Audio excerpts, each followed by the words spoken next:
Good morning everybody, एक बार फिर से आप सभी का स्वागत है आपके अपने bike YouTube channel fantasy crowd official पे। सो गाइज, हाजिर है हम आईपीएल 2025 के मैच नंबर 56 को लेकर के, जो कि खेला जाएगा वानखेड़े स्टेडियम मुंबई पे। मुंबई वर्सेस गुजरात के बीच में द मोस्ट कॉम्पिटिटिव टीम, और मुझे लगता है इन्हीं दोनों के बीच में फाइनल भी होना चाहिए। आपको क्या लगता है कमेंट में ज़रूर बताओ, ठीक है। और ये मैच है मुंबई और गुजरात के बीच में, जो कि टॉप कंटेंडर है और बहुत ही तगड़ा मैच होने वाला भाई। मतलब ये वही मैच है, उस हेड टू हेड का रिवर्स फिक्सचर है, जिसमें अहमदाबाद में मुंबई को हराया था गुजरात ने, ब्लैक सॉइल की विकेट दे दी थी। क्या मुंबई आज अपने रेड सॉइल पे अच्छा करेगी, सब कुछ एकदम डिटेल्ड में जानेंगे। तो बिना किसी देरी के वीडियो लाइक करके चलो हम आगे बढ़ते हैं। और सबसे इम्पोर्टेंट चीज़ कि हमारी फाइनल टीम, फाइनल जो भी टॉस के बाद अपडेट आती है, वो सब कुछ मिलता है आपको टेलीग्राम पे, जिसका लिंक आपको यहाँ पे दिख रहा होगा। लिंक नहीं, इसको स्कैनर बोल सकते हो। इंस्टाग्राम का भी है, टेलीग्राम का भी है, जहाँ भी आप चाहो जुड़ सकते हो, या फिर फर्स्ट कमेंट में पिंड है, या फिर डिस्क्रिप्शन में मिल जाएगा, कहीं से भी आ जाओ। लास्ट मिनट अपडेट बहुत ज़रूरी होता है, ठीक है, जो जुड़े हुए उन्हें पता होगा। तो अब मैच नंबर 56, तो सबसे पहले हम पिच की बात करते हैं। तो पिच को लेकर के सूत्रों से ज़्यादा कुछ खबर नहीं आई है। जो खबर आई है वो दिल दहला देने वाली है। ये थंडर स्टॉर्म के चांसेस है, और 7 बजे बिजली कड़कने के आसार हैं, बारिश के आसार हैं। मतलब क्या ये रेड सॉइल की विकेट डेडली हो जाएगी, 200 वाले रन नहीं दिखेंगे? बिल्कुल मुझे ऐसा लग रहा है। अगर वैसा कुछ भी हुआ ओवरकास्ट कंडीशंस, तो दोनों टीम में खतरनाक बॉलर्स हैं, फिर इंपॉर्टेंट हो जाएंगे बॉलर्स, इस चीज़ का ध्यान रखना। तो बारिश के आसार हैं, लेकिन अगर कोई मुंबई से है तो बताना ज़रूर। और बाकी हम पिच रिपोर्ट के टाइम पे, जब टॉस टाइम होता है, उस वक्त मौसम देखने की कोशिश करेंगे, बिकॉज वेदर बहुत डिक्टेट करेगा। बिकॉज दोनों टीम में भाई मतलब हेवी पेस बॉलिंग यूनिट है ना, तो ये एक डिफरेंट गेम हो जाएगा। थोड़ा इस चीज़ का ध्यान रखना। और जनरली क्या होता है, अगर बारिश वाला सिनारियो नहीं होता तो क्या होता है कि यहाँ पे फर्स्ट इनिंग में आपको अच्छी स्विंग दिखती है, 3 से 4 ओवर, जो बैट्समैन निकाल जाता है उसके लिए अच्छा होता है। और यहाँ पर आपको दिखेगा स्कोरिंग विकेट 170 से 220 के बीच का, मतलब इतना बड़ा मार्जिन ले करके चल रहा हूँ मैं, बिकॉज ये दो टीम्स ऐसी हैं जो 220 प्लस भी लगा सकती है, और 170 प्लस में अपने आप को बचा भी सकती है, बिकॉज इनकी बॉलिंग यूनिट बहुत अच्छी है। अगर बैटिंग नहीं चली तो बॉलिंग चल जाएगी। और रेड सॉइल का विकेट होने के 60 to 70% चांसेस है। ब्लैक सॉइल में नहीं जाना चाहिए मुंबई, लेकिन क्या करती मुंबई है तो पिच रिपोर्ट पे पता चलेगा। और क्या बोलते हैं सब, बेस्ट वर्सेस बेस्ट बॉलिंग बोल सकते हैं। अगर ओवरकास्ट कंडीशन हुई तो, अगर नॉर्मल कंडीशन हुई तो मुंबई की बॉलिंग फार बेटर है फॉर फ्रॉम गुजरात। आपको क्या लगता है कमेंट में बताना। मुझे लगता है कि अगर ओवरकास्ट कंडीशन हुई तो दोनों की बॉलिंग बराबर है, ठीक है। अगर ओवरकास्ट कंडीशन नहीं हुई, स्विंगिंग कंडीशन नहीं हुई, तब मुंबई की bowling far better, just because of boom Bumrah. वो जो एक फैक्टर है ना, वो थोड़ा अलग है। और उसके बाद बारिश वाला सिचुएशन को हम हटा देते हैं, उसके बारे में हमने बात कर ली। तो अगर बारिश वाला सिचुएशन नहीं होगा तो सेकेंड इनिंग में आपको ड्यू देखने को मिलेगा, और ड्यू देखने को मिलेगा मीन्स चेसिंग ईजी हो जाएगा। और अगर बारिश होती है तो चेसिंग टफ हो जाएगा। जो मैं बात बता रहा हूँ समझ लेना, ठीक है, थोड़ा मुश्किल हो जाएगा। उसके बाद बिगेस्ट न्यूज़ क्या है, तो रबाडा वापस आ गए हैं गुजरात में, और मिचेल सैंटनर अवेलेबल है सिलेक्शन के लिए मुंबई के लिए। तो रबाडा को लेकर के न्यूज़ ये भी है कि वो निजी कारणों से नहीं गए थे, उनके ऊपर बैन लगा था 1 महीने का, बिकॉज क्या चल रहा था, साउथ अफ्रीका T20 में डर्बन सुपर जायंट वर्सेस ये खेलते हैं MI इमिरेट्स से। तो इन दोनों के बीच कोई मैच था, इसमें इन्होंने कोई मतलब कोई सॉफ्ट में ही, लेकिन ड्रग्स टाइप का सेवन किया था। मतलब कुछ हैवी ड्रग्स है नहीं, किसी खाने में उस टाइप का पदार्थ का मिलावट थी, जिसके लिए एज अ प्रिकॉशनरी मेजर उन्हें सबक सिखाने के लिए 1 महीना का बैन दिया। इसने वो साउथ अफ्रीका T20 वाले बोर्ड ने, क्रिकेट साउथ अफ्रीका ने कुछ नहीं दिया अभी तक। और मुझे लगता है आज नेक्स्ट मैच में अवेलेबल रहेंगे। इस मैच में रबाडा और वो WTC फाइनल भी खेल पाएंगे, नहीं तो अभी तक देना रहता तो दे देते। रबाडा ने वैसे इसके लिए माफ़ी भी मांग ली है। आप लोगों का क्या कहना है भाई, हो जाता है गलती, चलो ठीक है। और उन्होंने अच्छी खासी माफ़ी मांगी, मैंने लेटर भी देखा, वो जो पोस्ट था बहुत अच्छा लगा।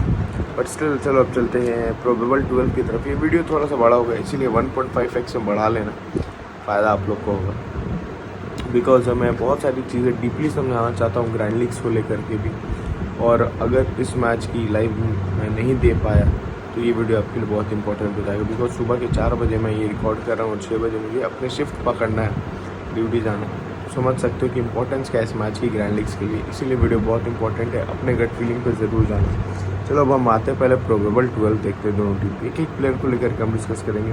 डियान रिकल्टन, इनका रिकॉर्ड वेन्यू पे अच्छा है और राशिद खान के सामने फंसते हैं, लेकिन लास्ट मैच जो लखनऊ के खिलाफ हो उसमें पावर प्ले में स्पिनर आए थे, बहुत अच्छे तरीके से खेले, स्पेशली डे गेम में बहुत अच्छे तरीके से स्पिनर को पावर प्ले में हैंडल किया। वो अलग बात है लास्ट में स्पिनर पे ही आउट हो गया, सॉफ्ट डिसमिसल था, एक्स्ट्रा कवर्स के ऊपर से छक्का चौका मारने के चक्कर में इजी कैच दे गए, लेकिन स्पिनर को अच्छा खेल रहे। इनको बस दिक्कत है स्विंग से, और अगर ओवरकास्ट कंडीशन हुआ तो पहले कंटेंडर यही होंगे ड्रॉप वाले, मुझे ऐसा लगता है, रोहित से भी पहले। ठीक है, वो जो स्विंग में बहुत नाचते हैं भाई, मतलब बहुत। सामने स्विंग में कौन है, रबाडा भी आ सकते हैं, ईशांत शर्मा आ सकते हैं, मोहम्मद सिराज आ सकते हैं। और मोहम्मद सिराज लेफ्टीज़ को बहुत अच्छे आउट करते हैं। आपको याद होगा वो वाला मैच, कौन वाला मुझे याद ही नहीं आ रहा। तो मोहम्मद सिराज का रिकॉर्ड अच्छा है लेफ्टी के खिलाफ, जिसका थोड़ा सा ध्यान रखना आप लोग। तो रिकल्टन स्टिल अभी मेरी टीम के लिए मस्ट पिक है और मैंने इन्हें अपनी टीम में रखा भी है। तो मैं मस्ट पिक भी बताता जा रहा हूँ, आप लोग नोट डाउन करते जाओगे ज़्यादा बढ़िया रहेगा। उसके बाद नंबर आता है रोहित शर्मा का।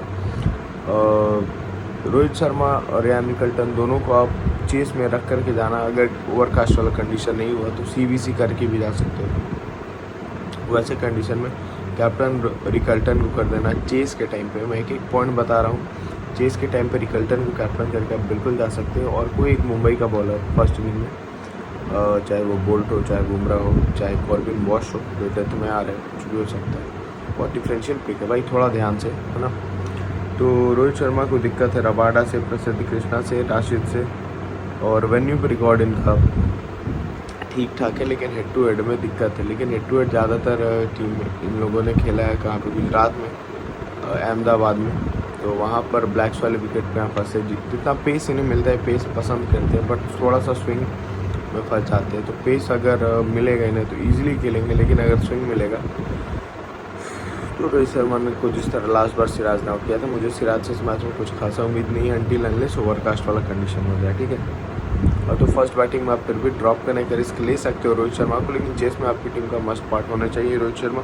उसके बाद नंबर आता है विल जैक्स का। तो विल जैक्स मुझे लगता है कि बॉलिंग से इतने खास यूटिलाइज नहीं होंगे, बिकॉज जस्ट फॉर मैचअप्स के लिए इनका यूज़ किया जा रहा है हार्दिक पांड्या के द्वारा। तो सामने एक सुदर्शन लेफ्टी जो कि बहुत अच्छा स्पिन को खेलते हैं, सुदर्शन के लिए लाया जाए और गिल आउट हो जाए बहुत मुश्किल है, लेकिन ऐसा चांसेस है। तो सुदर्शन खेलेंगे सामने से लेफ्टी में, और कोई अगर लेफ्टी अगर इनकी तरफ से बात करें तो सिर्फ राहुल तेवतिया दिखेंगे, जो कि बहुत नीचे आ रहे हैं राहुल तेवतिया। तो इस चीज़ को मुझे लगता है कि Will Jacks as a bowler flop होंगे, और सामने जैसी बॉलिंग यूनिट है थोड़ा सा परेशान होते हुए दिखाई दे सकते हैं। तो फिर भी स्मॉल लीग टीम आपकी टीम का पार्ट हो सकते हैं, बिकॉज ये 1 डाउन आ रहे हैं, सूर्या के ऊपर आ रहे हैं। अगर टॉप ऑर्डर अच्छा चल गया तो सूर्या अपने आप को एज अ फिनिशर प्रमोट करवा लेंगे हार्दिक को बोल कर। ठीक है, उसके बाद सूर्या का नंबर आता है। वैसे विल जैक्स का वेन्यू पर रिकॉर्ड बहुत ख़राब है, रबाडा के सामने स्ट्रगल भी है। उसके बाद नंबर आता है सूर्या का वेन्यू पर रिकॉर्ड बहुत अच्छा, स्पेशल CVC है, स्पेशली बैटिंग फर्स्ट में ज़रूर सिर्फ सूर्या को रखना। ठीक है, चेस में शायद बैटिंग ना आए, ऐसी भी नौबत आ सकती है। प्रसिद्ध कृष्णा ने परेशान किया, रबाडा ने 4 बार आउट किया है। सूर्य जनरली चेस अच्छा करते हैं, लेकिन उन्हें बैटिंग फर्स्ट में कैप्टनसी कैंडिडेट मैंने बना के रखा हुआ है।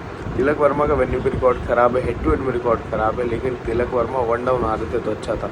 तो ये तिलक वर्मा की बैटिंग पोजीशन, जैसे आज के मैच में करूँ नायर वाला बैटिंग पोजीशन में हमने लास्ट पॉइंट पर नायर को ड्रॉप कर दिया, किशन को रख लिया, तो उस टाइम पे यही चीज़ काम आ सकती है कि अगर तिलक वर्मा 1 डाउन गलती से भी मेंशन्ड है, या फिर विल जैक्स को ड्रॉप करके उन्होंने सैंटनर को लिया एज एडिशनल बॉलिंग स्पिनर, जो कि अवेलेबल है। कॉर्बिन बॉश बहुत अच्छा करे, पेसी विकेट उन्हें नहीं हटाएंगे, शायद विल जैक्स को हटा दे और तिलक वर्मा का प्रमोशन कर दे। तो ये एक सीन सिनारियो देखने वाला होगा, तो थोड़ा इस पर ध्यान रखना। विल जैक्स की जगह पे अगर तिलक वर्मा 1 डाउन आते हैं तो इम्पोर्टेंट हो जाएंगे, ध्यान रखना इस बात को।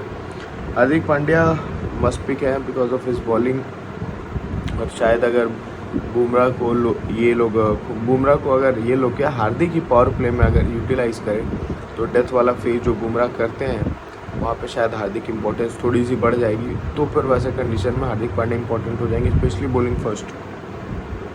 वैसे हार्दिक को राशिद ने भी आउट किया है, रबाडा ने भी आउट किया और 2-3 ओवर ही डाल रही। इवन अपने से ज़्यादा प्रमोट करेगा कॉर्बिन बॉश को, साउथ अफ्रीकन है, वो भी बहुत ही अच्छे हिटर भी हैं, कुछ अच्छी लाइन लेंथ वाली बॉलिंग भी करते हैं। नमनदीर ऐसे विकेट्स पे ठीक ठाक कर सकते हैं, लेकिन अभी फ़िलहाल मेरी टीम में नहीं है। इसके बाद नंबर आता कॉर्बिन बॉश, फर्स्ट बैटिंग होता है फिनिशर के तौर पे, और डिफरेंशियल पिक हो सकते हैं। एक और बंदा है जो कि फिनिशर के तौर पे बैठा हुआ है, बेवन जैकब्स नाम है, बहुत ही अच्छे लंबे लंबे छक्के मारता है। पता नहीं मुझे क्यों मन किया बताने का, शायद इसलिए क्योंकि जब मैं रिकॉर्डिंग कर रहा हूँ सुबह के 5 बजे, आज गेम डे है, तो आज उनका बर्थडे है, तो शायद देखते क्या होगा पता नहीं, बट स्टिल मैंने सोचा ज़रूरी कि अगर कहीं से भी थोड़ा बहुत भी दिखे तो ट्राई कर सकते हो, जो कि चांसेस बहुत कम, एकदम ना के बराबर है। बस एक जनरल नॉलेज दिमाग में आया तो बता दिया कि बॉस का बर्थडे है, नहीं बेवन जैकब्स का बर्थडे है। हम बात करते हैं कॉर्बिन बॉश की, तो डिफरेंशियल पिक साबित हो सकते हैं, स्पेशली बॉलिंग फर्स्ट। अगर ये लोग बुमराह को पावर प्ले में, बिकॉज ये स्ट्रैटेजी हो सकती है ना कि अगर बुमराह को पावर प्ले में ला रहे हैं, फिर मिडिल ओवर्स में भी 1 ओवर दोगे तो बुमराह की 1 ओवर ही बचेंगे। बुमराह बोल्ड से अगर ये शुरू कर रहे हैं तो दीपक चार को थोड़ा मिडिल जाना होगा। अगर तीनों बॉलर 2-2 ओवर डालते हैं पावर प्ले में, तो फिर बुमराह के लिए 1 ओवर मिडिल, 1 ओवर डेथ बचेगा। वैसे मैं कॉर्बिन बॉश, क्योंकि लास्ट मैच में 4 ओवर किया था उन्होंने because of black soil wicket, but still जब लखनऊ के खिलाफ मैच था, वो डे गेम था, तो वहाँ पे भी मुझे लगता है कॉर्बिन बॉश ने 3 से 4 ओवर डाले थे, खेला था वो उस मैच में, जो भी हो। लेकिन अभी फ़िलहाल अपने से ऊपर हार्दिक पांड्या कॉर्बिन बॉश को इम्पोर्टेंस दे रहे हैं, तो मुझे लगता है कि आपके लिए डिफरेंशियल पिक साबित हो सकते हैं। छक्के भी लंबे लंबे मारते हैं। दीपक चार उतना खास मैं फोकस नहीं करूँगा अंटिल अनलेस फोरकास्ट कंडीशन हो, ओवर वाली हो, मतलब ओवर हेड कंडीशन हो, फोरकास्ट वैसा। तो अगर ओवरकास्ट कंडीशन होती है तो फिर आपके लिए दीपक चार इंपॉर्टेंट हो जाएंगे, बिकॉज दीपक चाहर के सामने जो सुमन गिल है वो स्विंग पे मतलब है भाई, उनका दिक्कत स्विंग से, और पेस के साथ स्विंग आएगी तो वो परेशान होंगे। और सामने 2 क्वालिटी स्विंगर हैं, दीपक चाहर और ट्रेंट बोल्ट, तो ये वाला पॉइंट थोड़ा याद रखना कि एक अच्छी सी स्विंग उन्हें परेशान करती है। गुजरात के ओपनर्स को बॉडी लाइन वाली बॉल दिक्कत नहीं करती, लेकिन अगर बॉडी लाइन वाली बॉल दिक्कत करती है, अगर उन्हें रूम मिल जाए तो मारने में बहुत आसानी होती है। तो बॉडी लाइन पे बॉल 2 ही जन डालते हैं, बोल्ट और बुमराह। अगर इन दोनों को पावर प्ले में ले आया गया तो मुश्किल हो सकती है दोनों को, खास करके बुमराह के पास पेस है और वो जो उनका एंगल है वो दिक्कत करेगा। तो मुझे लगता है कि बुमराह तो इम्पोर्टेंट है। इवन CVC मटेरियल भी है ओल्ड ऐप्स पे, यहाँ पे ओल्ड पॉइंट सिस्टम चल रहा है, वहाँ पे थोड़ा ध्यान रखना। थोड़ा नींद में हूँ तो थोड़ा काम चला लेना, आंखें झपक रही है, जमाई आ रही है, पता नहीं क्या हो रहा है। उसके बाद करण शर्मा, देखो भाई अगर करण शर्मा खेलते हैं ना तो मुझे लगता है ना कि बोल्ड बुमराह के बाद अगर कोई बॉलर आपको लेना है तो हार्दिक को ड्रॉप भी करके ओल्ड पॉइंट सिस्टम में करण शर्मा को रख लेना, क्योंकि मिडिल ओवर्स में आ रहे हैं, ऐसे जगह पर आ रहे हैं 13वें 14वें 15वें पे, जहाँ पे गुजरात की टीम हिट करने जाएगी और इस विकेट पे थोड़ा सा ग्रिप मिलेगा इन्हें। और ये ऐसे है ना कि ज़्यादा छक्के खाते नहीं, छक्के लगाते हैं, आपको याद होगा स्टार को मारे थे इन्होंने छक्के। तो ये बहुत ही अच्छा मुझे डिफरेंशियल पिक लग रहा है, स्पेशली बॉलिंग फर्स्ट। सेकंड में मत ट्राई करना, कर सकते हो, वैसे भी एक फिंगर स्पिनर नहीं है, रिस्ट स्पिनर है, तो सेकंड में भी कर सकते हो। राशिद खान की जगह पे करण शर्मा कर सकते हो, जो अगर कहीं पे आप राशिद खान रख रहे हो तो वहाँ पे, बिकॉज इनकी बॉल घूम रही है। राशिद खान वो बैक बेंड नहीं कर रहे जस्ट बिकॉज अभी इंजरी से आए, लेकिन करण शर्मा वहाँ पे फ़ायदा उठा सकते हैं। तो इम्पॉर्टेंट पिक में से एक है। तो मुंबई की तरफ से मस्ट पिक में मेरे लिए रिकल्टन हो गए, सूर्या हो गए, हार्दिक हो गए, बुमराह हो गए, बोल्ट हो गए। रिकल्टन, सूर्या, हार्दिक, बुमराह, बोल्ट, अभी तक मेरे हिसाब से 5 प्लेयर को मैंने मस्ट पिक बना लिया है। छठा रोहित शर्मा हो सकते हैं, चांसेस है बहुत हाई जिसके, और 7वें में विल जैक्स का नंबर आ सकता है। लेकिन देखते ये सारी चीज़ें हम टॉस पे डिसाइड करेंगे। अब प्रोबेबल 12 ऑफ गुजरात, उसके बाद हम जाएंगे अपने नोट्स की तरफ कि क्या कहता है मेरा नोट्स। तो गुजरात की तरफ अगर हम बढ़ते हैं तो ओपनिंग करते हुए दिखाई देंगे द मोस्टली हाईली रेटेड और the most technically sound top 3 of Gujarat, Sai Sudarshan, Shubman Gill और जोश बटलर। भाई साहब सबने हेवी रन बनाए और मुझे लगता है कि लास्ट बार जब साई सुदर्शन खेले थे मुंबई के खिलाफ तो अच्छा खासा रन बनाए थे, लेकिन उस मैच में बुमराह नहीं खेले थे, बुमराह की इंजरी थी और उस मैच में 6 रन बनाए थे। बुमराह के खिलाफ एक ही बार फेस ऑफ हुआ, उसमें भी साई सुदर्शन आउट हो गए हैं। मुझे लगता है कि फर्स्ट बॉल या 5 बॉल कुछ ऐसे ही खेला था, उसके बाद बुमराह के ओवर में आउट हो गए थे। हेड टू हेड रिकॉर्ड अच्छा है, लेकिन बस बुमराह से थोड़ा सावधानी बरतना होगा। शुभमन गिल को चाहर ने परेशान किया, दीपक चाहर, हार्दिक पांड्या, बुमराह तीनों ने परेशान किया है। वेन्यू पे रिकॉर्ड बहुत ख़राब है, और सबसे बड़ी बात क्या है ना कि वेन्यू पे इनका रिकॉर्ड एवरेज 8 का है, मतलब इतना ख़राब वेन्यू रिकॉर्ड। और ये भाई आउट होते हैं, ये प्रॉम्प्टेड रहते हैं, ये LBW बोल्ड होते हैं, स्विंग के सामने फंसते हैं, ठीक वैसे जैसे रोहित शर्मा, और सामने क्वालिटी स्विंग है। लेकिन एक बात ये भी है कि अगर आपको वर्ल्ड कप याद हो, वर्ल्ड कप में ही ना श्रीलंका के खिलाफ वानखेड़े पे एक बार 90 एक बार बेरासी बनाया था, वर्ल्ड कप वाला मैच ही था वानखेड़े पे, या फिर चैम्पियंस ट्रॉफी वाला होगा, मुझे एग्जैक्टली चैम्पियंस ट्रॉफी ही था वो। तो शुभमन गिल यहाँ पे वनडे में तो अच्छा कर चुके, क्या ODI में करेंगे। स्मॉल लीग में हम अभी भी रख रहे हैं अपनी टीम में, लेकिन अगर ग्रैंड लीग में आप कहीं भी रिस्क लेना चाहो, मुंबई की बॉलिंग को बैक कर रहे हो, इनके टॉप ऑर्डर को ड्रॉप करना सबसे बड़ा रिस्क है। और समझो कि बोला 49 गया, बहुत बड़ा रिस्क है। लेकिन बुमराह और बोल्ट ये दोनों रहे, और दीपक चाहर, इन तीनों को एक टीम में रख के ये रिस्क आप बिल्कुल ले सकते हो, लेकिन बस एक टीम। बहुत बड़ा रिस्क है, मैं फिर से बोल रहा हूँ, लेकिन ये फिर भी ट्राइबल रहेगा, बिकॉज सामने बुमराह है इस बार।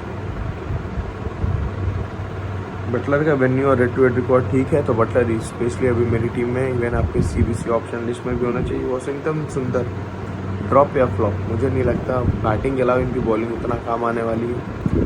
जो सामने की टीम में लेफ्टी के नाम पे सिर्फ तिलक वर्मा है, रिकल्टन ऊपर है, तो शायद पावर प्ले में आ जाए तो कुछ बात बने। रिकल्टन वहाँ पे पावर प्ले में खूब मारेंगे इनको। वॉशिंगटन सुंदर को बैटिंग से क्वालिटी बॉलिंग के सामने वॉशिंगटन कितना दे पाते हैं मुश्किल है थोड़ा। लेकिन अगर यहाँ पे सरफन रदरफोर्ड आ जाए, लेकिन सरफन रदरफोर्ड आ गए तो फिर अबाड़ा का जगह नहीं बनेगा ना, तो सुंदर को ही खिलाना पड़ेगा। लेकिन एक प्लेयर और है, अगर वो गुजरात की टीम बैटर बढ़ाना चाहे तो महिपाल लोमरोर को ला सकती है। और महिपाल लोमरोर लोकल राजस्थानी प्लेयर है, राजस्थान के स्टेट की तरफ से खेलते हैं, और स्पिन को अच्छा खेलते हैं, पेस को अच्छा खेलते हैं, रिकॉर्ड भी उनका भी डिसेंट है। चांसेस बहुत कम है, लेकिन ऐसे ही मन किया तो मैंने बता दिया। मेरे लिए भी फिलहाल फ्लॉप है वॉशिंगटन सुंदर। आप चाहो तो अपनी टीम में ट्राई कर सकते हो। राहुल तेवतिया फर्स्ट बैटिंग में बिल्कुल ट्राई करना, मैं डिनाई करने नहीं बोलूँगा, बिकॉज राहुल तेवतिया के लिए ग्राउंड बहुत छोटा है, और ग्रैंड लीग के लिए आपके लिए क्रूशियल डिफरेंशियल जो पिक बोलो आपके लिए साबित हो सकते हैं। उसके बाद नंबर आता है शाहरुख खान का, तो ठीक ठाक है, वो डेथ में आएंगे बैटिंग करने, मुझे ज़्यादा उम्मीद नहीं है इनसे।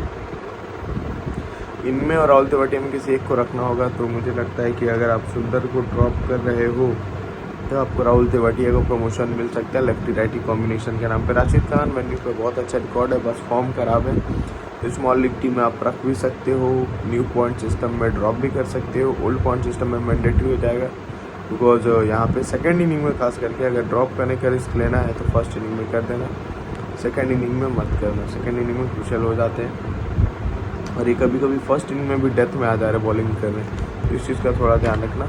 अभी फिलहाल मेरी टीम में राशिद खान नहीं है, बहुत बड़ा ड्रॉप है, लेकिन मैंने फिलहाल नहीं रखा है। मैंने गुजरात की तरफ से टॉप 3 को बैक किया, जिसमें आज मेरे लिए स्पेशल बटलर है, वो भी बटलर को भी दिक्कत है बुमराह से, लेकिन देखते हैं क्या कुछ होता है। उसके बाद नंबर आता है साई किशोर का, मेरा ध्यान इन पर थोड़ा ज़्यादा है कंपेरिजन टू राशिद खान और साई किशोर। उसमें साई किशोर के ऊपर मेरा ध्यान थोड़ा ज़्यादा है। उसके बाद आते हैं जेराल्ड कोएची, और जेराल्ड कोएची को आपको याद होगा लास्ट ईयर मुंबई ने अपनी टीम में रखा था और रिलीज़ कर दिया, तो सोच के रखा होगा उन्होंने अपनी टीम में, और मुझे लगता है ये वेन्यू उन्हें पसंद आएगा। और अगर ये डेथ वाला सीन करते हैं ना तो बहुत क्रूशियल हो जाता है, और पावर प्ले में तो दोनों सीन मुझे नहीं लग रहा ये आएंगे मिडिल ओवर्स में। उसके बाद मिडिल ओवर या डेथ ओवर में आपको दिखेंगे जेराल्ड कोएची, जहाँ पे इनकी इंपॉर्टेंस थोड़ी सी कम हो जाती है। अगर कहीं ट्राई करना है तो बॉलिंग फर्स्ट में आप इनको बिल्कुल ट्राई कर सकते हो, ठीक है। मोहम्मद सिराज मेरी टीम का भी पार्ट नहीं है, और बॉलिंग फर्स्ट में आप चाहो तो इन्हें ट्राई कर सकते हो। प्रसिद्ध कृष्णा और कगिसो रबाडा, अगर ये दोनों खेले तो मेरी टीम का पार्ट है। मुझे ज़्यादा उम्मीद नहीं प्रसिद्ध कृष्णा से, बस लेके जा रहा हूँ, सब लेके जा रहे हैं, तो मुझे ऐसा लग रहा है कि प्रसिद्ध कृष्णा 0 विकेट या फिर 1 विकेट, उससे ज़्यादा मैं उम्मीद नहीं रखता इनसे, ठीक है, बिकॉज ये उनके हिसाब की वेन्यू नहीं है। ये इनकी बॉल अगर टॉपेज भी लगेंगे ना तो छक्के चलेंगे, बिकॉज ये हिट द डेक करते हैं, और मुंबई की टीम में सब रैम शॉट खेलना जानते हैं, स्कूप खेलना जानते हैं। आगे के 20 से ज़्यादा पीछे के व्यू में इनमें शॉट बनेंगे, आप देखना, अगर मैच आप देखोगे तो, ठीक है, इस चीज़ का थोड़ा ध्यान रखना। एक आध यॉर्कर बीच बीच में मार देते हैं, लेकिन यॉर्कर निकले यहाँ पे तब ना। अब हम आते हैं नोट्स क्या बोलते हैं। तो नोट्स ये बोलते हैं कि अनस्टॉपेबल लास्ट 6 में से 6 मैचेस जीत के आ रही है मुंबई। अपने होम में से 5 में से 4 मैच जीत के आ रही है मुंबई। अनबीटेबल है अभी। Mitchell Santner is available for selection, मैंने बता दिया था ऑलरेडी। एमआई के ओपनर्स बहुत इंपॉर्टेंट है चेस में, मैं फिर से बोल रहा हूँ एमआई के openers important in chase, ignore मत करना, ठीक है। अगर ओवरकास्ट कंडीशन होगा तो रिस्क ले सकते हो ड्रॉप का, लेकिन नॉर्मल कंडीशन में एमआई के ओपनर्स इंपॉर्टेंट है। रिकल्टन वर्सेस स्विंग, आपको स्पेंसर जॉनसन वाला मैं हर बार बताता हूँ, सामने मोहम्मद सिराज है। अगर उसे पार पा गए स्पेशली बैटिंग फर्स्ट में, तो स्पिन को बहुत अच्छा खेले हैं और आपके लिए सीवीसी कंटेंडर हो जाएंगे। तो फर्स्ट इनिंग में स्पिनर्स फ्लॉप, फर्स्ट इनिंग के स्पिनर ज़्यादा ट्राई मत करना अनटिल अनलेस उसका नाम आर साई किशोर हो। डेथ ओवर के बॉलर्स बहुत इंपॉर्टेंट है दोनों ही टीम्स के। तो जैसे एक तरफ से आपको दिखेंगे ट्रेंट बोल्ट और बुमराह, एक तरफ से आपको दिखेंगे जेराल्ड कोइजिया और शायद रबाडा है, तो रबाडा नहीं तो राशिद खान भी हो सकते हैं। जेराल्ड कोइजिया और सिराज दिखेंगे। सिराज लास्ट मैच में हमने ड्रॉप किया था, लेकिन डेथ में आके 2 विकेट ले गए और मेरा मिनी जीएल बर्बाद कर गए। ग्रैंड लीग भी बर्बाद किया उन्होंने। उसके बाद विल जैक्स को ओनली एज अ बैटर देखो, और सीबीसी में हार्दिक और Surya safest captain vice captain. अगर रिस्क लेना है तो निकल्टन पे जा सकते हो, ठीक है। अब हम आते हैं गुजरात की तरफ। तो technical top order backed by super bowling lineup, बिल्कुल इनकी बॉलिंग लाइनअप बहुत अच्छी है। बैटिंग ऑर्डर तो है ही, लेकिन एक बात ये भी है कि बैटिंग से ज़्यादा बॉलिंग है जो कि इन्हें बचा के रख रही है। बॉलिंग से वो 20-25 रन वाला काम कर दे रहे हैं। अगर 20-25 रन कम बन भी रहे हैं तो बॉलिंग मेकअप कर दे रही है। बहुत अच्छी डिसेंट बॉलिंग लाइनअप है। लोग इनकी बैटिंग ऑर्डर पर ध्यान दे रहे हैं, लेकिन बॉलिंग को भूल जा रहे हैं। लेकिन मुझे लगता है कि बॉलिंग अच्छी है। आपको क्या लगता है बता देना। और कगिसो रबाडा सिलेक्शन है, और सिलेक्शन में आएंगे तो सबको परेशान किया। रोहित शर्मा से लेकर सूर्या, फिर हार्दिक पांड्या, विल जैक, सबको परेशान किया कगिसो रबाडा ने। ग्रैंड लीग्स की एक टीम बनाना जिसमें सीवीसी दोनों टीम के डेथ बॉलर्स को करना, like Bumrah, Rabada, like Boult and Mohammed Siraj. तो इन लोगों को थोड़ा रोटेट करना, बिकॉज सीवीसी का गेम हो सकता है। या फिर टीम में ही रखना तो सिर्फ डेथ बॉलर्स रखना, पावर प्ले में मत रखना। पावर प्ले के ओपनर्स रख लेना और इधर से डेथ बॉलर्स रख लेना। ग्रैंड लीग में ये कॉम्बिनेशन ट्राई कर सकते हो। डिफरेंशियल साई किशोर ओवर राशिद के ऊपर साई किशोर को आप लोग बिल्कुल ट्राई कर सकते हो। बॉडी लाइन पे बॉल करता है, स्टम्प टू स्टम्प फिनिश करता है, ज़्यादा घुमाव नहीं है, लेकिन इसकी जो हाइट है वो अक्सर इसे सहूलियत देती है। अच्छा बाउंस के साथ बैट्समैन को फंसाता है और कैच आउट देता है, तो ग्रैंड लीग में मस्ट ट्राई है। उसके बाद droppable Gill special in first bat. Gill को आप बिल्कुल चाहो तो ड्रॉप कर सकते हो, खास करके बैटिंग फर्स्ट में। स्पेशल नहीं भाई, स्पेशली बोलना चाह रहा था मैं। फर्स्ट बैट में बिल्कुल ड्रॉप कर सकते हो। नॉट एक्सपेक्टिंग मच फ्रॉम प्रसिद्ध कृष्णा, कोइजिया डिफरेंशियल। मुझे प्रसिद्ध कृष्णा से ज़्यादा उम्मीद नहीं है, लेकिन कोइजिया एक डिफरेंशियल पिक हो सकता है 7 इनिंग्स पे। सेफ सीवीसी सुदर्शन गिल, थोड़ा सा रिस्क लेने वाले बटलर वैसे रिस्की नहीं है, बट स्टिल बटलर मैं सोच रहा हूँ बटलर और रिकल्टन थोड़ा सा अल्टर है, लेकिन ये कर सकते हो। या फिर सेफ्टी के लिए सुदर्शन और हार्दिक, सुदर्शन और सूर्या, ठीक है।